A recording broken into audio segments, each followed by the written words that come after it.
Welcome back. We're back. Hey, We're back again. we back. Yeah. Welcome back to Finding New Films. I am Hunter, fresh off a haircut and a beard trim. This is Preston, fresh off. What are you fresh off? I don't get a beard trim. Oh, well, I mean anything in your life going on. I'm in school, bro. Fresh off. Apparently. Fresh out of class. Fresh out of class. There Shit you go. sucks. Is what it is. You keep rolling with the punches. We're going to keep the theme from last episode. You roll with the punches. And we're going to roll right on to Mulholland Drive, which was the movie that I picked for this week. Let me explain. I said I wanted a mindfuck, and boy, did I get it. Yeah.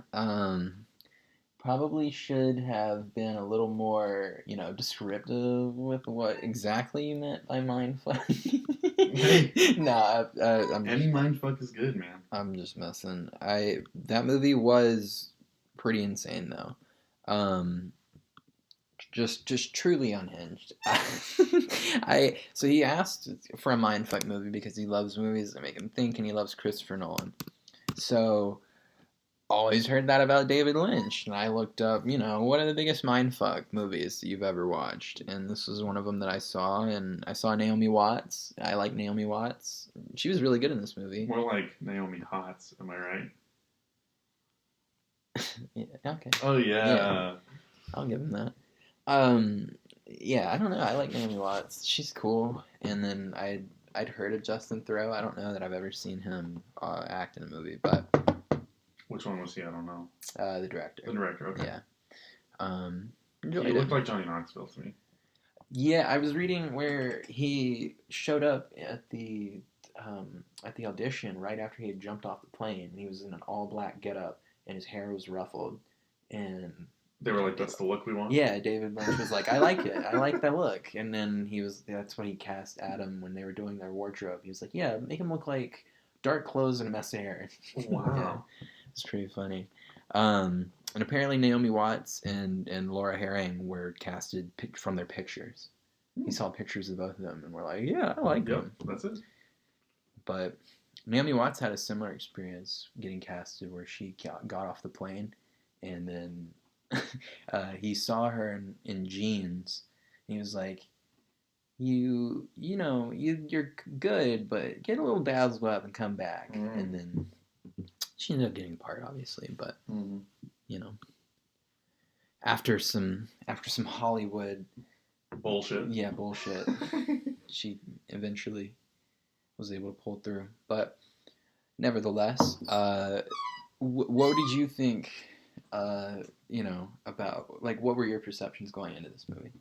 Going into it, I kind of had no idea what to expect. I read the synopsis online, and it was just like, she gets in an accident, has amnesia, and finds this other girl who helps her learn about her past and try to figure out who she is. And so I was like, okay, obviously, there's going to be some,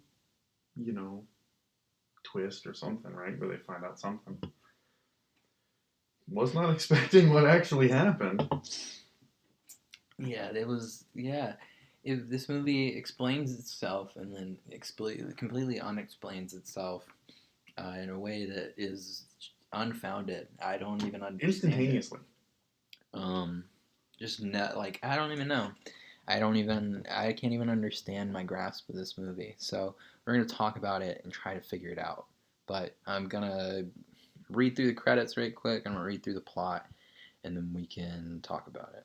So, the runtime of this movie was 146 minutes, about 2 hours and 27 minutes.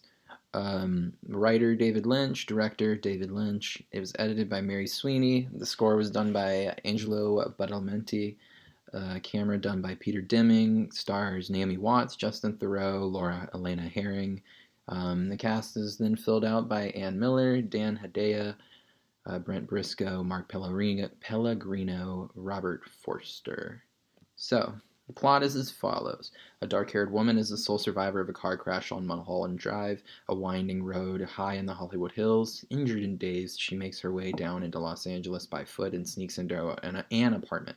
Later that morning, an aspiring actress named Betty Elms arrives at the apartment, who is normally occupied by her Aunt Ruth. Betty is startled to find the woman who has amnesia and calls herself Rita. After seeing a poster for the film Gilda, starring Rita Hayworth, to help the woman remember her identity, Betty looks in Rita's purse, where she finds a large amount of money and an unusual blue key. At a diner called Winky's, a man tells another man about a nightmare in which he dreamt of encountering a horrific figure behind the diner. When they investigate, the figure appears, causing the man who had the nightmare to collapse in fright. Elsewhere, director Adam Kesher has his film commandeered by mobsters who insist he cast an unknown actress named Camilla Rhodes as the lead. Adam refuses and returns home to find his wife Lorraine cheating on him. When the mobsters withdraw his line of credit, Adam arranges to meet a mysterious cowboy who cryptically urges him to cast Camilla for his own good. Meanwhile, a bungling hitman attempts to steal a book full of phone numbers and leaves 3 people dead. While trying to learn more about Rita's accident, Betty and Rita go to Winky's and are served by a waitress named Diane, which causes Rita to remember the name Diane Selwyn. They find Diane Selwyn in the phone book and call her, but she does not answer. Betty goes to an audition where her performance is highly praised. A casting agent takes her to a soundstage where a film called The Sylvia North Story, directed by Adam, is being cast. When Camilla Rhodes auditions with the song I've Told Every Little Star, Adam capitulates to the mob by casting her. Betty locks eyes with Adam, but she flees before she can meet him, saying she is late to meet a friend. Betty and Rita go to Diane Selwyn's apartment, where the neighbor answers the door and tells them that she has switched apartments with Diane. They go to the neighbor's apartment and break in. When no one answers, in the bedroom, they find a body of a woman who has been dead for several days. Terrified, they return to Betty's apartment, where Rita disguises herself with a blonde wig. That night, she and Betty have sex. At 2 a.m., Rita awakens suddenly, insisting they go right away to a theater called Club Silencio, where their MC explains in different languages that everything is an illusion. Rebecca Del Rio comes out on stage and begins singing Roy Orbison's song Crying in Spanish, then collapses unconscious, while her vocals continue in playback. Betty finds a blue box in her purse that matches Rita's key. Upon returning to the apartment, Rita retrieves the key and finds that Betty has disappeared. Rita unlocks the box and it falls on the floor. Aunt Ruth enters the room to find no one. Diane Selwyn wakes up from her bed in the same apartment Betty and Rita investigated, where her neighbor informs her that 2 police officers have been looking for her. She looks exactly like Betty, but is a struggling actress driven in a deep depression by her failed affair with Camilla Rhodes, who is a successful actress and looks exactly like Rita. At Camilla's invitation, Diane attends a party at Adam's house on Mulholland Drive. At dinner, Diane states she came to Hollywood from Canada when her Aunt Ruth died and left her some money, and she met Camilla at an audition for the Sylvia North story. Another woman who looks like the previous Camilla Rhodes kisses Camilla, and they turn and smile at Diane. Adam and Camilla prepare to make their marriage announcement, but they dissolve into laughter and kiss while Diane watches, crying. Later, Diane meets the hitman at Winky's to hire him to kill Camilla. He tells her she will find a blue key when the job is complete. The figure from the man's dream is revealed to have the matching blue box in her apartment. Diane looks at the blue key on her coffee table when someone unceasingly knocks on the door. Distraught, she is terrorized by hallucination and runs screaming to her bed, where she shoots herself. A woman at the theater whispers, "Silencio." That is Mulholland Drive. If you struggled following that, you're not the only one. I couldn't help but laugh getting into the last paragraph because it's like, what did I just read? Yeah. Like, I was telling him before we started filming, it's almost like it tries to tell a coherent story for 2 hours and then stops and starts completely telling a different story. And as you try to pick all the names and go, okay, well, that's this person and this person and this person, it starts to become like just almost impossible. Mm-hmm. So I don't know. How did you feel about this movie? Pretty much the same. They tried to tell a cohesive story, and to be honest, I was struggling to follow the story that they were trying to tell at points, and then they kind of are just like, nah, fuck that. Like, that's none of that actually happened. So Yeah. here you go. It's so interesting. When I was reading about this movie, apparently it started as an ABC series. It was going to be a TV show on ABC. And it was going to be a lot more open. It was going to be longer. It was going to be more succinct. And it just didn't pan out. They wrote the pilot, they filmed it, and ABC hated it. And yeah. That's so crazy. One of the things that I wrote down was that it's filmed like a TV show. Well, there you go. A lot of it was TV show, and when it was repurposed as a movie, they went back and did like reshoots. But yeah, this movie was originally a TV show. Wow. But that can really be the only thing I could say is that like describes why the movie is like it is. It just feels like scenes from a TV show. It feels like it should be leading to something, and I don't know. It just, there's certain points. Yeah, that makes a lot of sense. It's a lot of short scenes with hard cutaways. Yeah. Where they just, we're going to something else. Yep. It's like, different scenes. Yeah. Different time period. We just jumped forward in time 3 days. Yeah. You need to know that. Yeah, I don't know. That explains some of it. So I have like a thought. This is my guess as to how I understand the movie. So, I believe that they are Camilla and Diane. Mm-hmm. They are Camilla and Diane, and that is their story. I believe that when you go into Diane's room, when Betty and Rita go into Diane's room and they find her, she's had overdosed. Okay. Right? And you think that's so Diane? I think what happened was, and this is just my like takeaway and how I understand what I watched.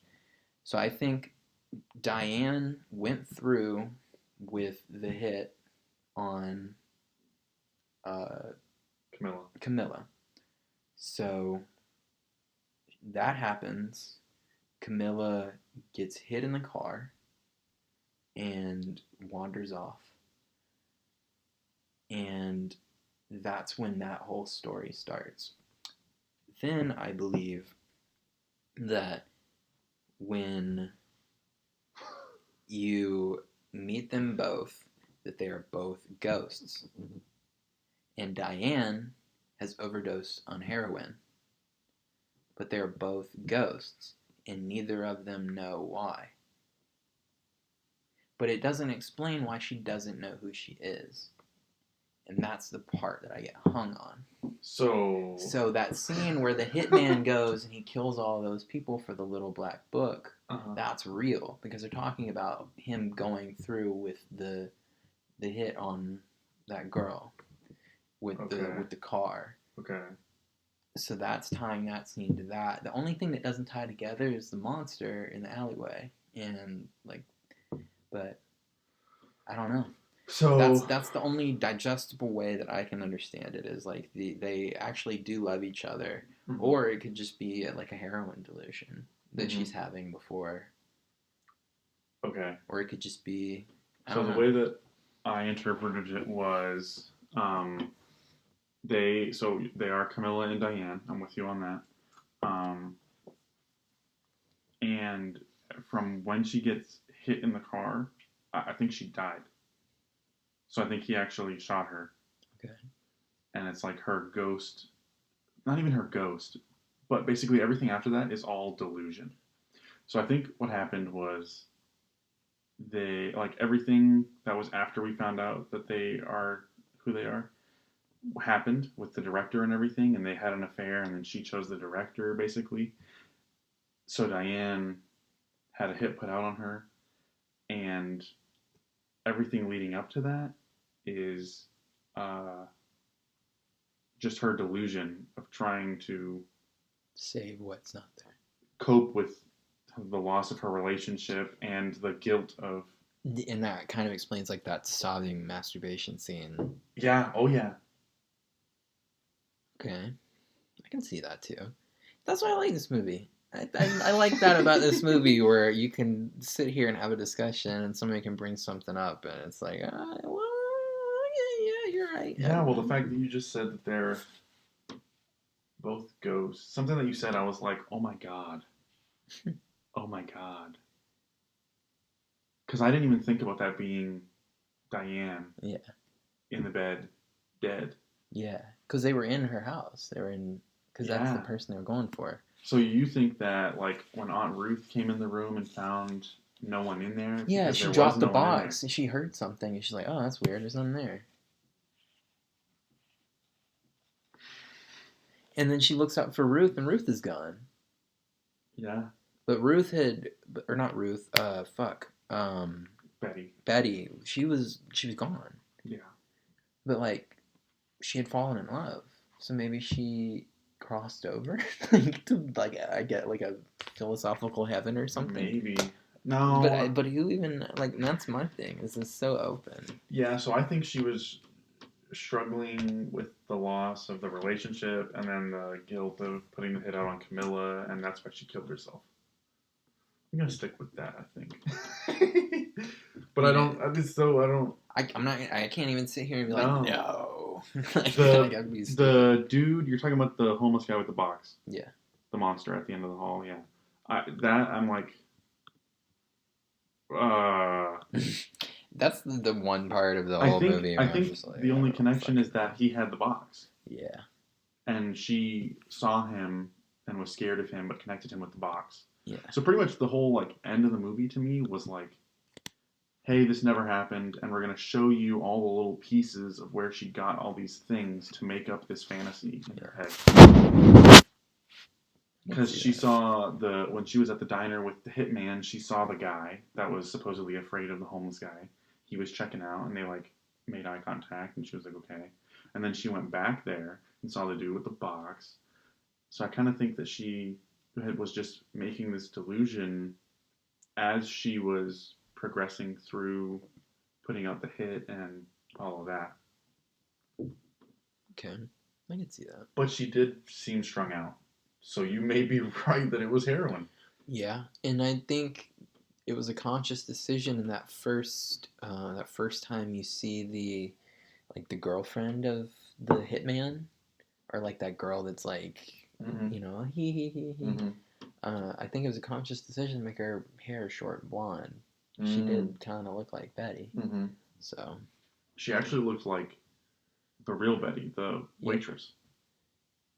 Oh yeah, like okay, yeah. Diane, I guess the real Betty, Yeah. Where Betty took her fucking name, because they just swapped names. Yeah. And I thought that was who was dead in the bed. Was the waitress. It was Diane, I'm pretty sure.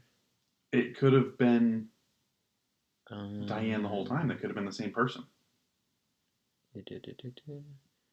So they find Diane someone in a phone book, call her, Betty goes on audition, Camilla Rhodes audition,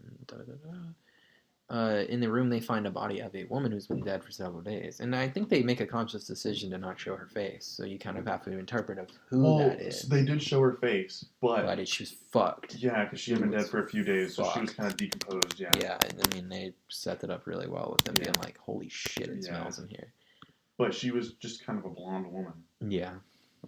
So it could be Betty. It could be the real Betty, could be the real Betty, or the real Diane, or the fake Betty, or the fake Diane, or the one of them. This movie's like, it's almost frustrating, but at the same time you're like, when has the movie made me think this much? So yeah, I don't know. No, this is what I asked for. So this is cool. Yeah. Alrighty, I'm gonna start getting into my thoughts here. Okay. I'm gonna read like a few.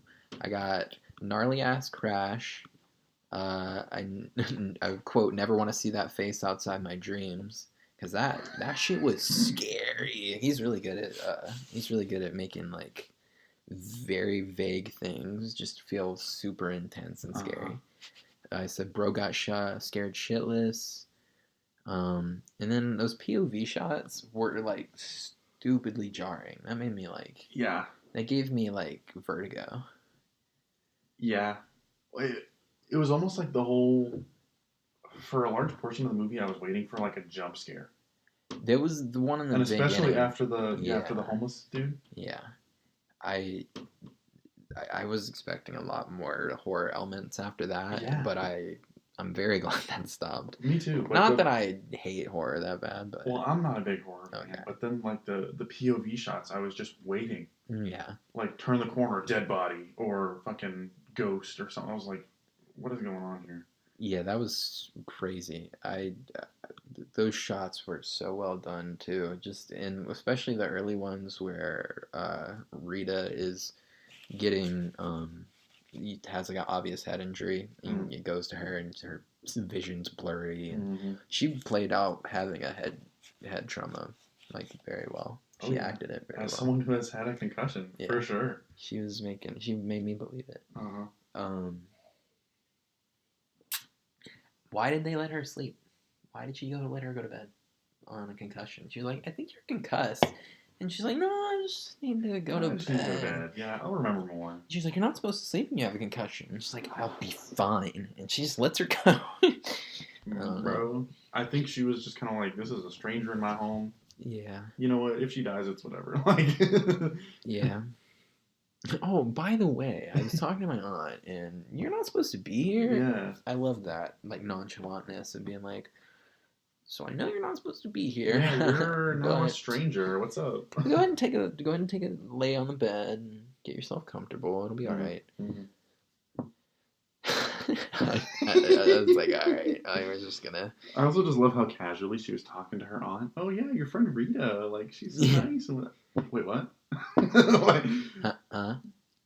It's like when SpongeBob thought he got promoted to manager in the SpongeBob movie. Yeah. Mr. Krabs walks up to him and he's like, I'm making a complete what of myself?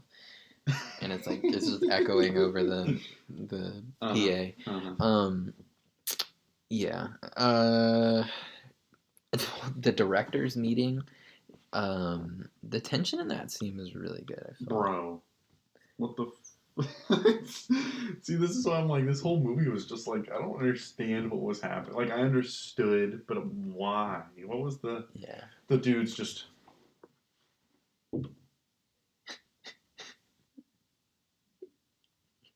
the whole time! I'm like, what are you doing? And the other guy is, like, saying few words, and the dude's just... Yeah.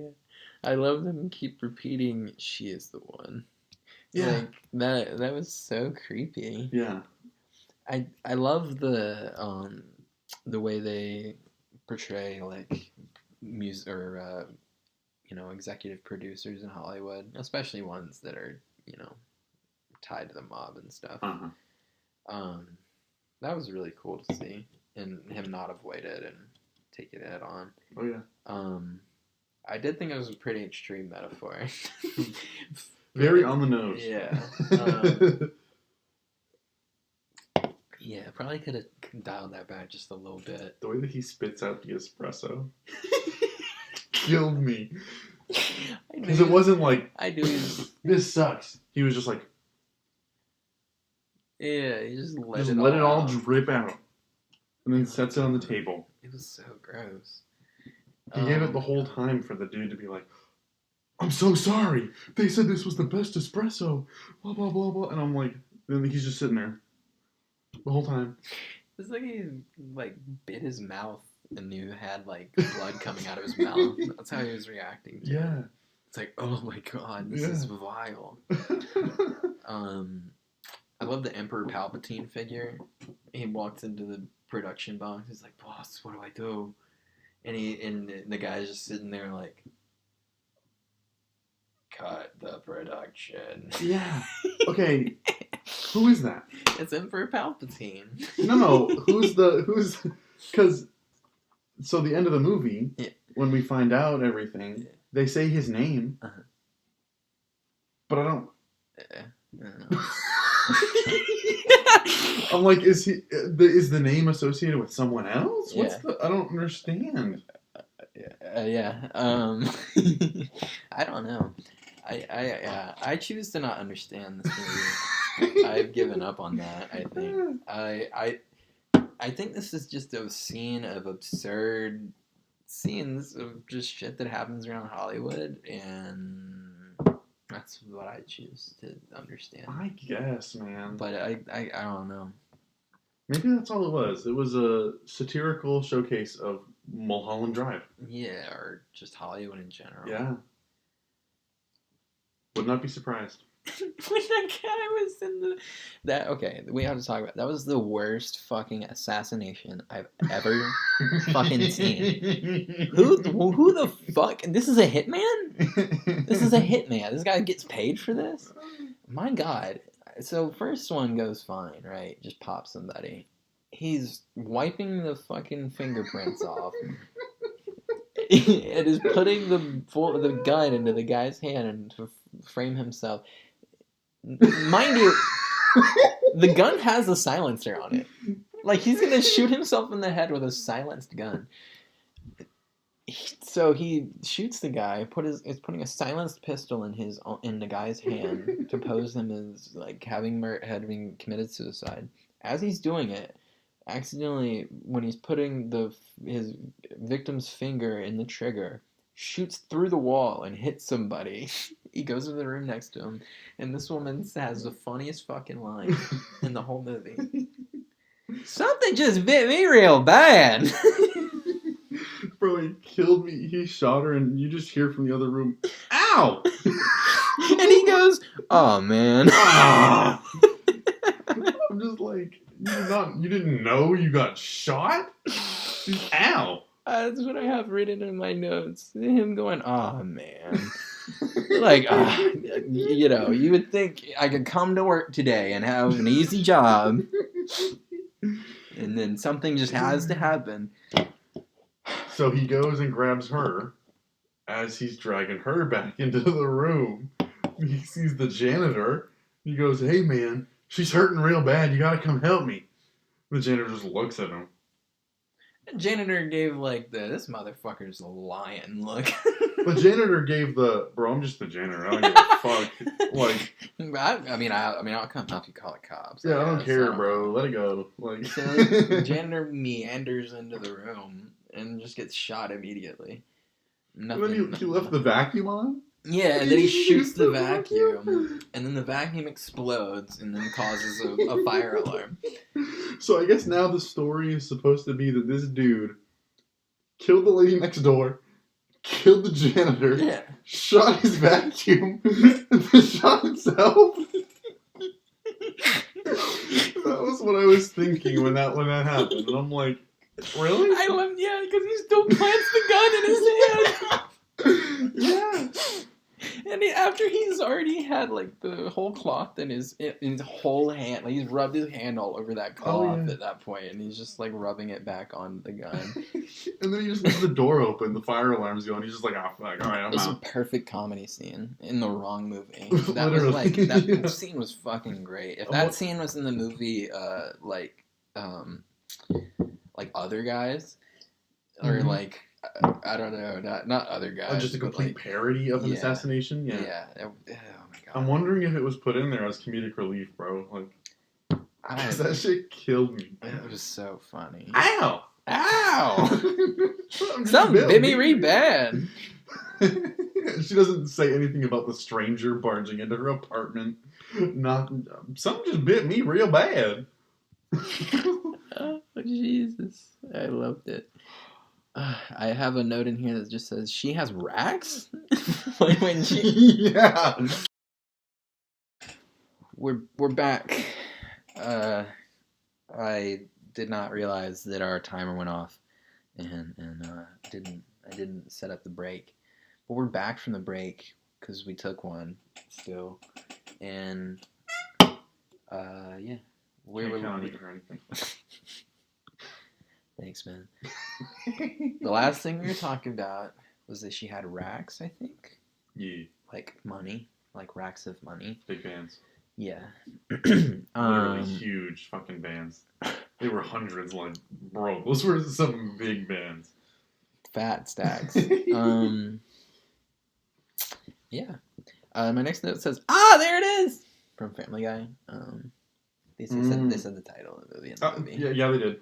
Yeah, they did that. They did it like 10 times. Yeah, quite a lot, actually. And that's why I have become Superman 4, The Quest for Hope. We need to go to Mulholland Drive. Okay, alright, let's go, I guess. I guess we'll go to Mulholland Drive. Sure. I don't know why this guy's so passionate. Yeah. Fucking Billy Ray Cyrus is in this movie. Bro! So I watched it first, and I so badly wanted to text you and be like, Billy Ray cameo? Bruh. What the fuck? That man was looking sexy as hell. I would have fucked Billy Ray Cyrus if he was in my bed like that. Yeah, nah, so like, we got like Lil Nas X Billy Ray. Hell, that's like 60-year-old Billy Ray. Ooh. This was horny Billy Ray. Oh my word. I mean, bro was working out before the shoot. Big fucking mullet. Nice tattoos out the wazoo. Beautiful mullet. His tattoos look fresh. That chest hair was popping.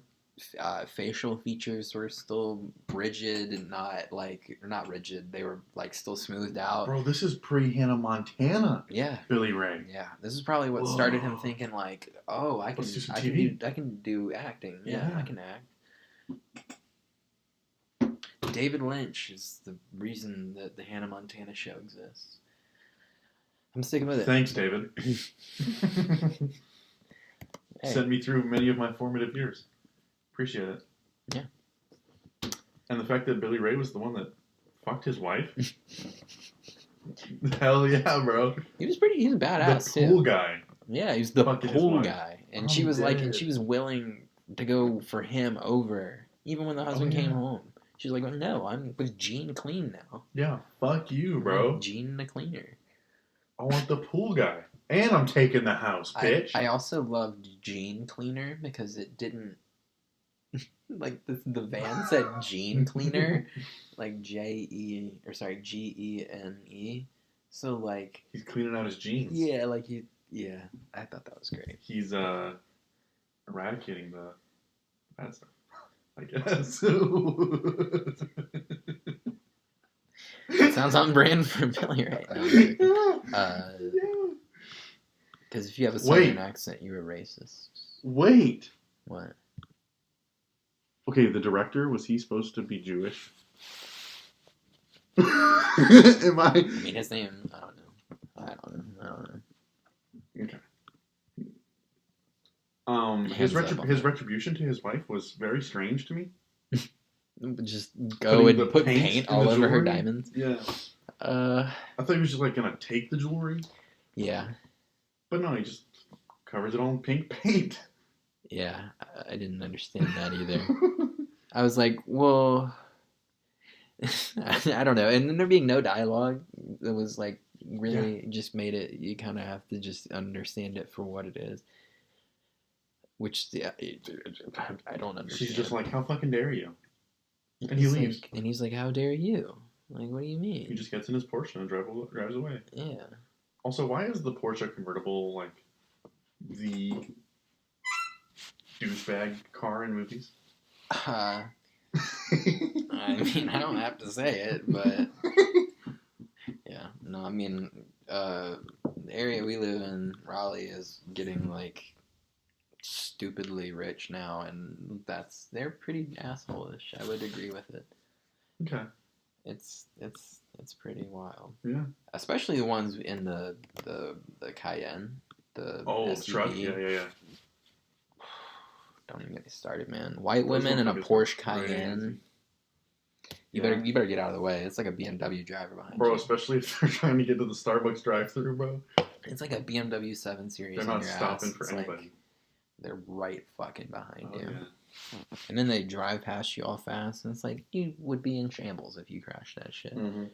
Probably not, actually. I also love the fact that like a lot of them, it's like not even a new Cayenne. It's like a 2006 Cayenne. Like, bro. Yeah, get the fuck out of here. Chill, like... Whatever. That oracle that showed up at that house was creepy. That woman that was just like seemed lost. She was like, something bad is in here. Yeah. But I feel like that almost reinforces and then depletes the idea that they're both ghosts. But it doesn't explain because the front desk receptionist was still talking, and then the fact that she's in later on in the movie. And Yeah, the front desk receptionist is she's his mom. Yeah. So that's why I'm like, I think this was just a damn mental breakdown, and she was using whatever she knew to fill the story.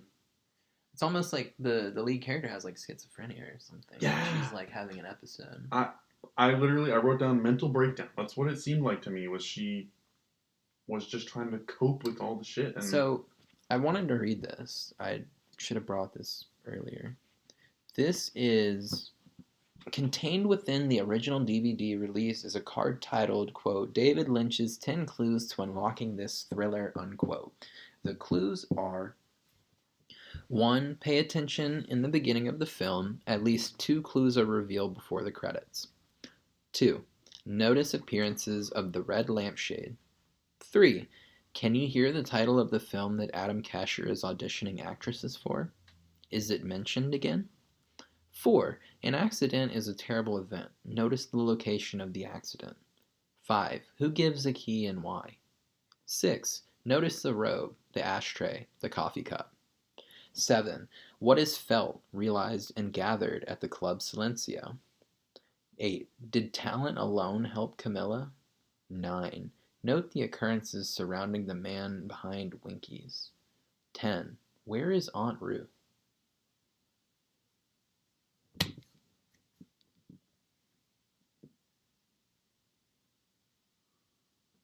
Okay, hold on. Hold on. I'm going to work backwards. Aunt Ruth is dead. Okay. If we're sticking with they are Camilla and Diane. Okay. Right? Because Diane is at the dinner party and she goes, yeah, my Aunt Ruth left me a lot of money, blah, blah, blah, blah, blah. So Aunt Ruth is dead. What was number 9? Note the occurrences surrounding the man behind Winkies. So, the beginning of the movie. Yeah, the diner scene, the first one. The very end of the movie. Isn't that it? Does he pop up anywhere in the middle? Not that I can remember. Okay, what's number 8? Did talent alone help Camilla? No. No, she's like the director. Well, the mob. She's in with the mob. Or mob? Yeah, because the mob was like... well, I guess it depends on who you think Camilla is. Camilla is Rita, so yeah. The mob. The mob wants her in, so she's in. So I think that scene was one of the things that actually happened. Basically, everything that doesn't involve Betty and Rita actually happened. Okay. I think. So, the picture that they show, that's Camilla, the face has changed. But I think that's just part of the delusion. I think Camilla is Rita. Okay. Interesting. 7. What is felt and realized and gathered at Club Silencio? They gather the blue box. Okay, they do find the blue box, that's true. Felt and realized. That's way too interpretive.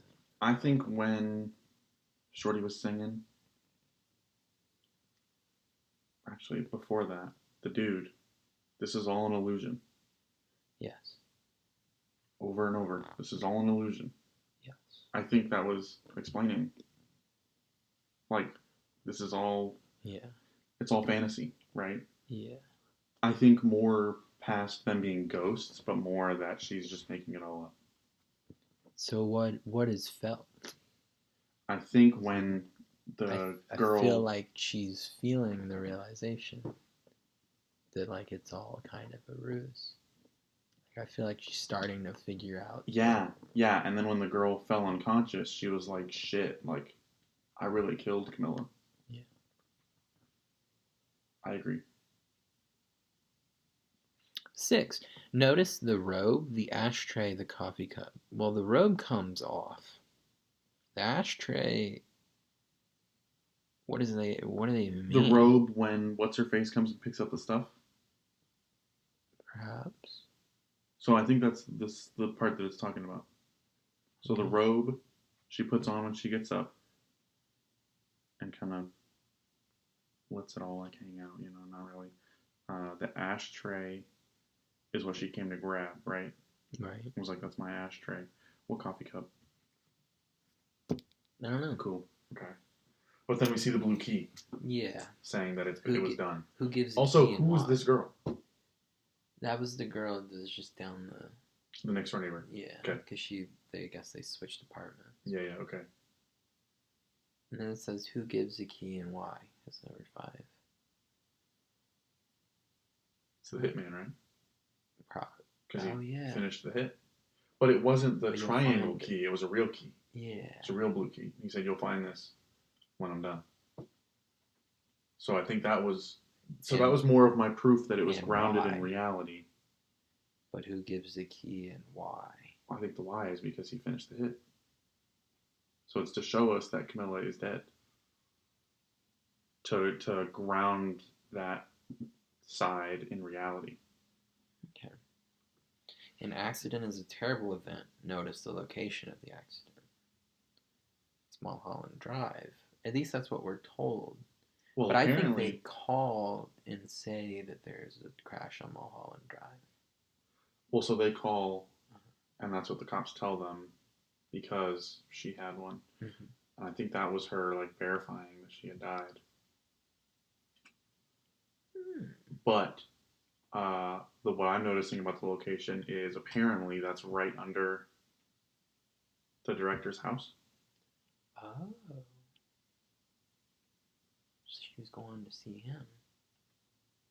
Huh. But remember, she goes, why are we stopping? We don't stop here. Yeah. See, but now I'm confused because Diane repeated that in the, what I'm saying are factual events. Well, maybe, because we're still in Diane's. No. So in the delusion, yeah. maybe, Camilla says, why are we stopping here? We don't stop here.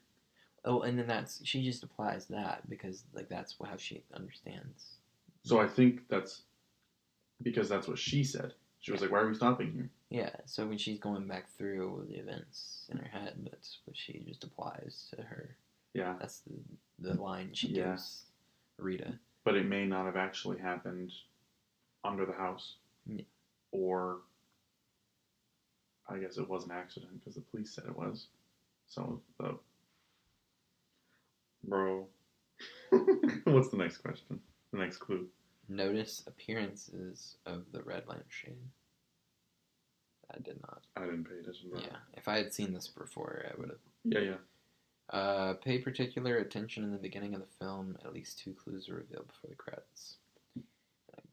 I don't. So the only 2 things that They're dancing. Yeah. Swing dancing. So there's the old couple. Yes. Isn't that? The silhouette old couple. Yeah. And what the at the end they came running out of the box? What was that? Yeah, so the old couple was dancing, and then I think one of the other couples was Adam and Camilla. Yeah. But I don't know what clues those are. I don't know. Who the fuck is this old couple that's terrorizing her? Well, it was her parents. At the airport. You're right. Yeah. Oh, shit. So maybe she's just dreaming that she has a good relationship with her parents. Maybe. Or maybe she's experiencing guilt because she is going to kill herself. Yeah. Okay. What's the next question? Next clue? That's it. That was the 10 clues? Yeah. Well, that didn't really fucking help much. Thanks, David. What the fuck? This guy's like, let me give you 10 clues. And they're just literally 10 There's just 10 ways to throw you off the scent. 10 vague sentences. Just 10 ways to throw you off. Notice the red lampshade. Thanks.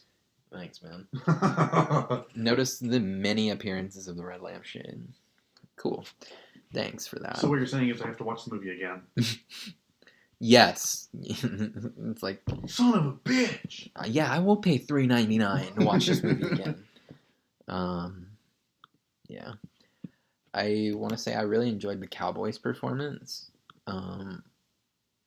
Just so calm, cool, collected. And it just was like, I don't know, it's just chilling. I'm trying to remember the cowboy.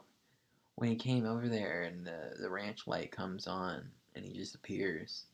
And he's just speaking super calm. And he's like, you're going to say to the director, the producer, you're going to say, she is the one. Now, if you do good, you're going to see me one time. Now, if you do bad, you're going to see me 2 times. I remember. And then he's just like, all right now. And then he leaves. It's like, yeah, that's a great, obviously it worked. It was a very good, kind of an intimidating figure. Yeah, very good intimidation scene. I thought that was really well done. And the actor did a really good job portraying the coldness of the cowboy. Mm-hmm. Did you notice the cowboy leaving the party when Camilla was crying, or not, when Camilla and them were announcing their engagement? Did you notice that cowboy leaving the... I didn't. Yeah, there was a cowboy leaving the party. Like Naomi Watts, like looks over, it goes to her POV and looks over and he's like walking out of the house. Oh my god. Yeah. See, I'm so convinced that's... She's just putting clues together from all these events that she had with Camilla. Yeah, like she's just having a psychological breakdown. Yeah, straight up.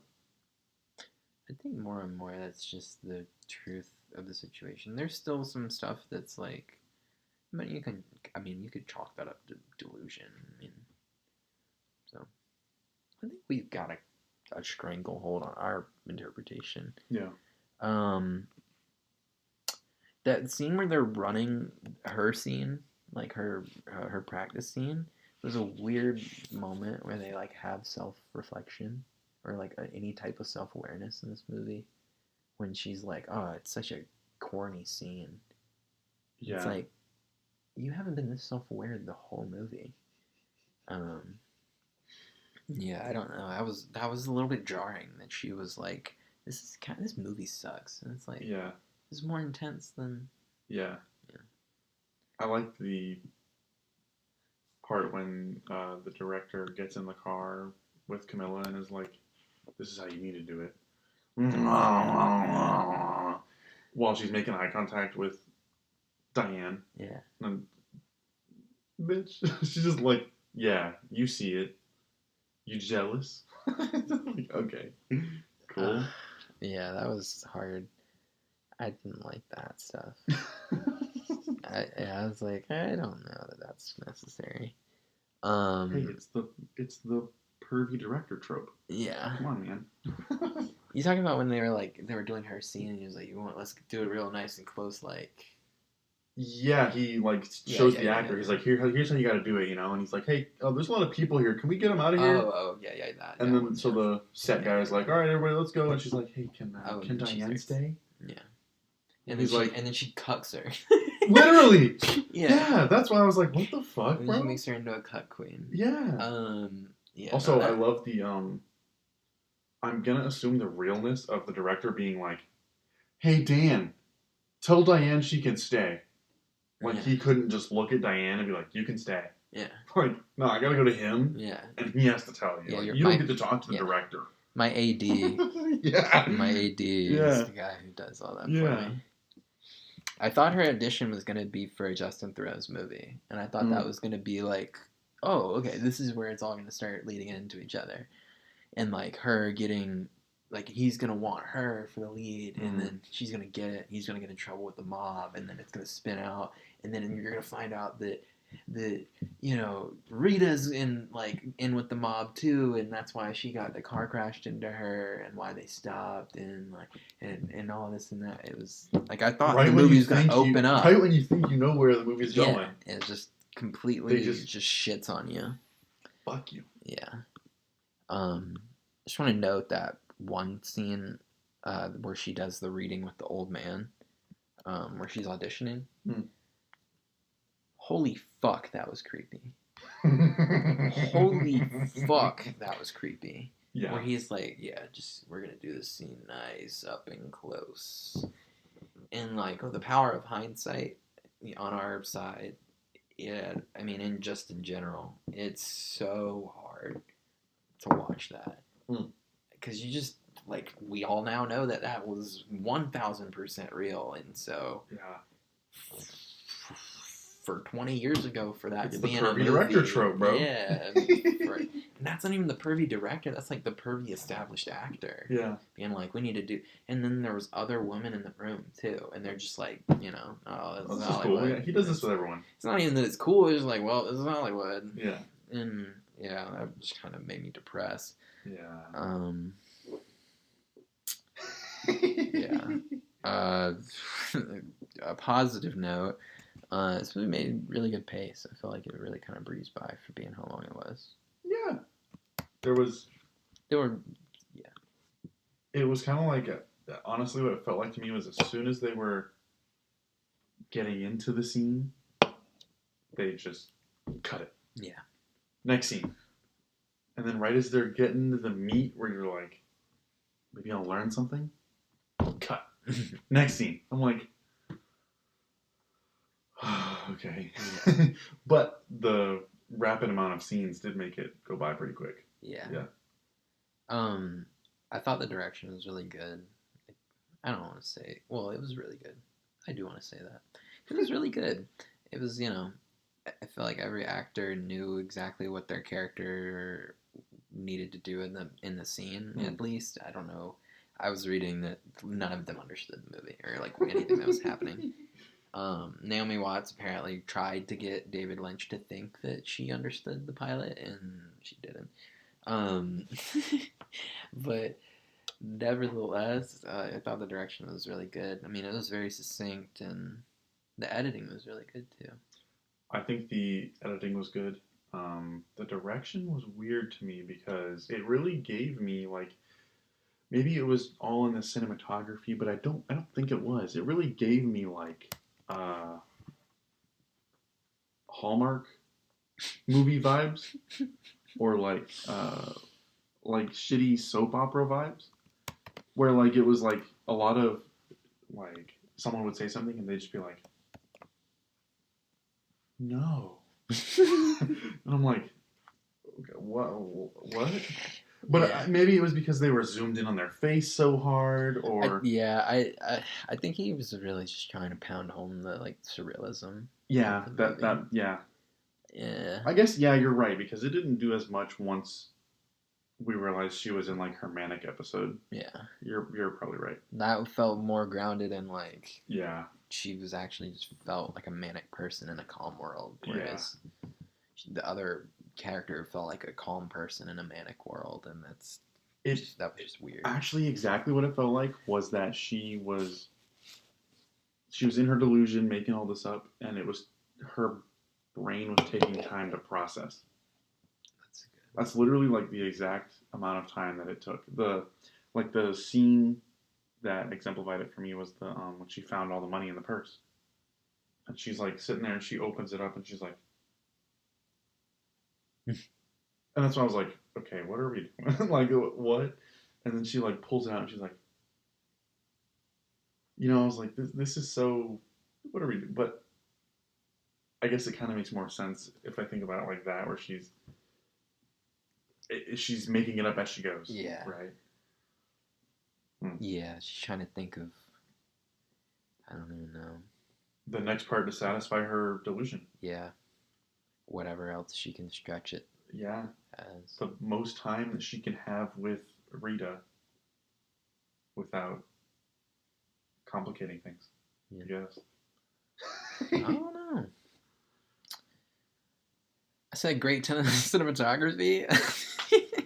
Yeah, great cinematography. I thought it was like the nighttime shots were really well done. Mm-hmm. They were like really dynamic. And the lighting was super well done, where you could have like layers of shadow even in the darkness. Mm-hmm. So that was really cool. My next note is no hype banda. And then, I also said the theater scene is like a fever dream.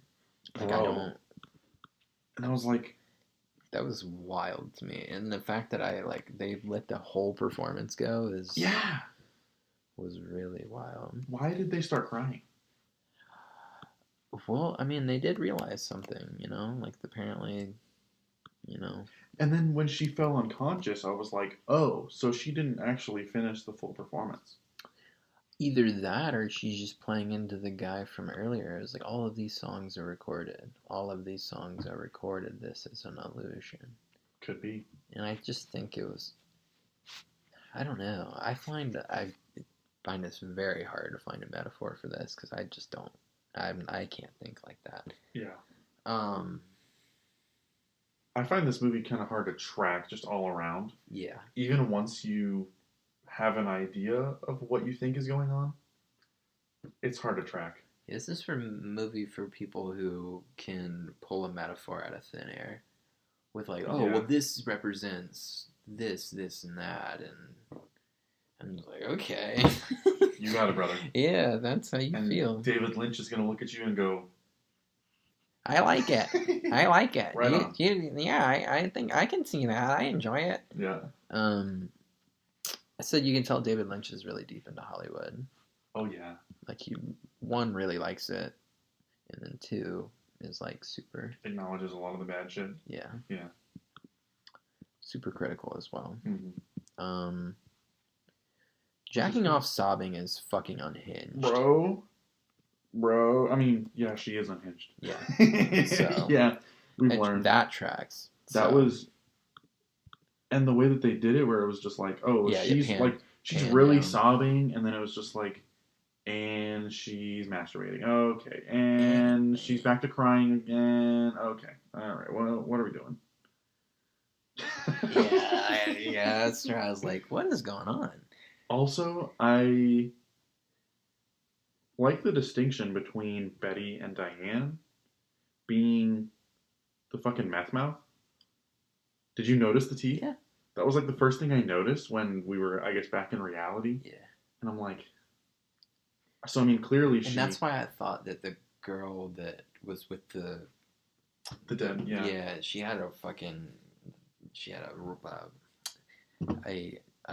what is it called? Tourniquet? Yeah. No, not a tourniquet, but she had like a bruise. She had a big ass bruise on her arm. Like looked like a hand and grabbed her really hard. Sad stuff. But we need to set up a break real quick. So I'm gonna do that. We'll be right back. This will be, I don't know, probably 5-10 minutes when we come back from break. We only got a few more things. Gonna talk about last few thoughts, themes, and then we're gonna give the movie a rating. And we're gonna put it on the list. All right, thanks. Stick around. Boo, boo, boo, boo, boo. Last we picked up on we were talking about thoughts. So we're just gonna finish like our last thoughts, I guess, about the end of the movie or whatever. Yeah. So I'll start. I have has the whole movie been a dreams and the delusions of a broken woman? And then the next one is, was it all real but Diane was faking it? And then I have, are they just heroin dreams as indicated by Diane's overdose discovery? And all three of those could be right, I feel. You know how I feel. I don't know. I mean, I have a more clear understanding of how I feel now. But when I was watching the movie, I mean, like, those are three thoughts that happen back to back to back in the last 30 minutes. I wrote down everything connects, but, like, not really. Like, yeah. I don't... Yeah. I mean, like... It was 2 hours of one story and half an hour of breaking down that story. Yeah. If you don't like interpretive film, like, I could see how, if you're a person that really likes a movie that has a very clear construct and a very clear ending, or that, like, even if it's, like an Ocean's 11 where they tell you the movie and then you really find out what happened. Like even a movie like that, you can still be satisfied at the end because you know exactly what happened. They give you every single answer and they give you so many payoffs for this whole movie that you've watched. This movie gives you zero payoff whatsoever. And so I can understand how a lot of people would probably leave this movie thinking, I hate that. This sucks. Yeah. But there's also people that are like, oh, it's a good movie. It's just kind of confusing. Yeah. Yeah. But I don't know. I think I'm on the this is a good movie, but it's kind of confusing side. What about you? I am on, since now that we've talked it out, I may go back to watch it again. I think that it was a good movie. Very confusing. But like a lot of the artistic choices that I couldn't really wrap my head around, I think I have. Like what we talked about with the long dialogue and the weird cinematography. I think I can get around. I think now that I understand it. So yeah, I'd say it's good. Yeah, my last note just says Silencio. Because that was kind of a weird way to end the movie, I think. Yeah. Well, you could interpret it as like eternal silence. I mean, yeah. Because they're both dead. Yeah. She's still in like the. Why the did he go back to the blue-haired lady? Well, the black box could have just been like. I don't know. The blue box. Yeah, the blue box. I think the blue box was like the secret to her story. It was holding everything together. Yeah, and I think it was drugs. That was her heroin box. Yeah. That's what I was gonna say, but I didn't want to say it. But I mean, I don't know. I feel like that. Yeah, that was the stash. I feel like we're. I don't know. I wanted to be like maybe we're simplifying it as like drugs, but I don't know. I don't think the whole thing was drug induced. Yeah, I feel like it's a mixture of drugs and like a poor mental health. Yeah. Yeah. I don't know. That being said, I really don't see this movie as like one of those that's like. Yeah, I would not revere. We need mental health representation. Yeah. That's not what this is. I would not revere this movie for its representation of mental health. No. Yeah. But that's it. I think that's it. Do you have any more thoughts? I don't. Okay. So that's it for thoughts. We're going to jump into themes. I really only have 8. So I'll probably just blaze through them. Go for it. Yeah. Because any theme in this movie that gets expanded on eventually gets crumbled by the conclusion of the movie. So finding a common theme is like I can find common themes from the beginning of the movie or the end of the movie. Yeah, but not across. Yeah. I don't know. I think my overarching theme that kind of spans both is like the connection that Diane and Camilla have. Yeah. Had. Yeah. Have. Yeah. I don't know. Or the connection that Diane feels to Camilla. Right. I guess it was one-sided. Yeah. Kind of. I don't know. Yeah. That's really the only theme that I could come to. That's a good one. I have companionship as salvation as one theme. Seems like in the very beginning of the movie, it seems like they both need each other. Mm-hmm. And it seems like at the end of the movie when you find that they're actually Diane and Camilla, like Diane needs Camilla as salvation, and when she can't have that, she then turns to a very extreme, now I can't have you, no one can. Right. Touching on what you kind of just said, sapphic relationships is like lesbian relationships is kind of a big theme throughout the whole movie, depending on not even depending on what story, just over the course of the whole movie. Yeah. And honestly, it kind of came out of nowhere. Yeah.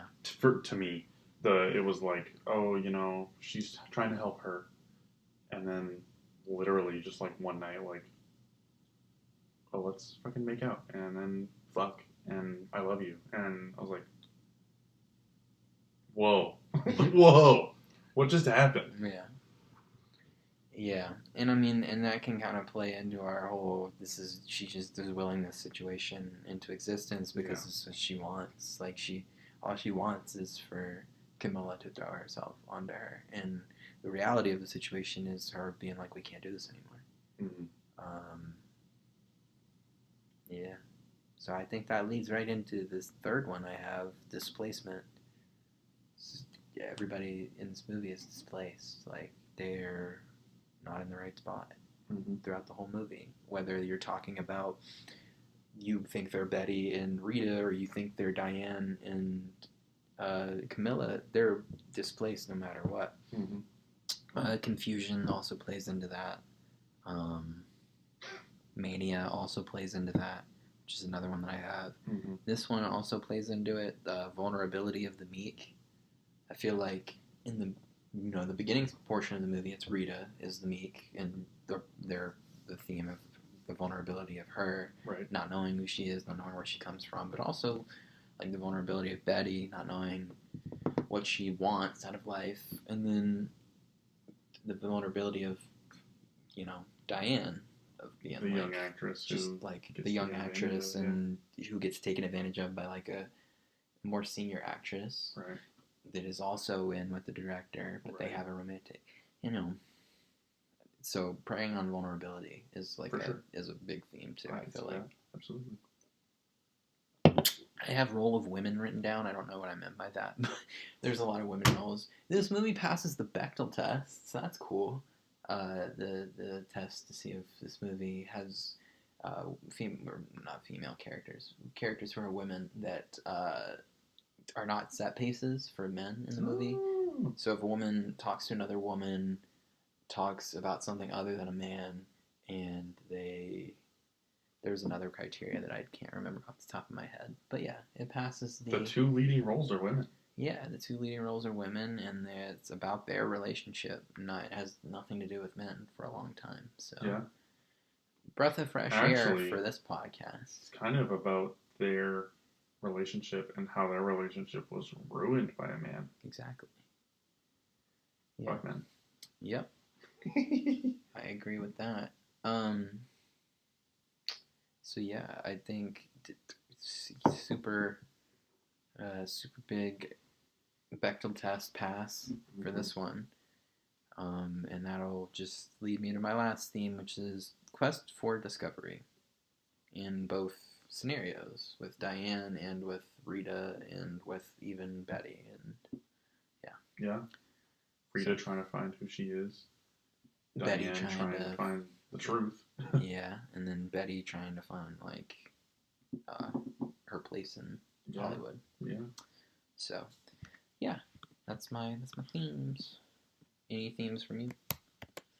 Any more themes to add onto just that? that connection one. I don't. Yeah. That seemed like the real big thing to me the whole time was, I guess, Diane's connection to the character that she made Camilla out to be. Right.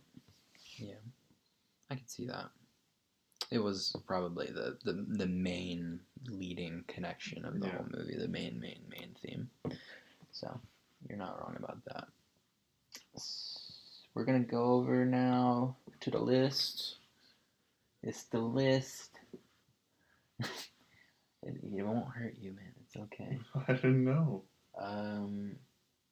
Yeah. Alrighty. It's time to rate this movie. We're going to get the guest rating first. So, without further ado, why do you rate this movie? Now that we've talked about it, I think I feel better about it. I'm going to go for an 8. Gotcha. 8. So, I am feeling pretty good about this movie. I think I was at a 7. I had 7 on here when I started. And after I talked about it now, I think 7.5 is where I'm at with it. I think that's fine. I just think there's just too much for me. Yeah. That is left in the dark, and I'll probably get over it, and I'll be able to watch this movie again. Yeah. But for right now, I think that's fine. I think that's a good place for it. It'll be fourth now, making it. Well, it'll make it fourth on the list. Only Airplane is below it, which I expected, but yeah. Fourth on the list. Kind of my. Those are my favorite kind of movies. Yeah. Where they kind of leave a lot unanswered, and you try to piece it all together. Yeah. And maybe you have to go back and watch it again, but you come to some semblance of understanding. If you can be excited about watching a movie twice, it's probably a good movie. Yeah. So I think that's a good spot to leave it with that. Yeah, if you didn't watch this movie, go watch it. It's a very interesting movie, to say the least. Probably should have said it off the top. Yeah. Spoiler alert. No. But yeah, make sure you watch for the red lamp. Yeah. Definitely look up those 10 secrets to figuring out this movie before you watch the movie. It's probably really late to say it, but if you didn't watch the movie beforehand, yeah, definitely do that. But we've been finding new films. We found Mulholland Drive, and next week I will be finding, I think, La La Land. That might change, so this might get cut, but I think next week is La La Land. I think Spencer's going to be in the chair with me. Yeah, thanks for showing up. Thanks for watching. Thank you, Preston. Thank you for having me. Next time we have you on, it'll be your pick, so sounds good to me. That'll be fun too. Alrighty, signing off. Peace.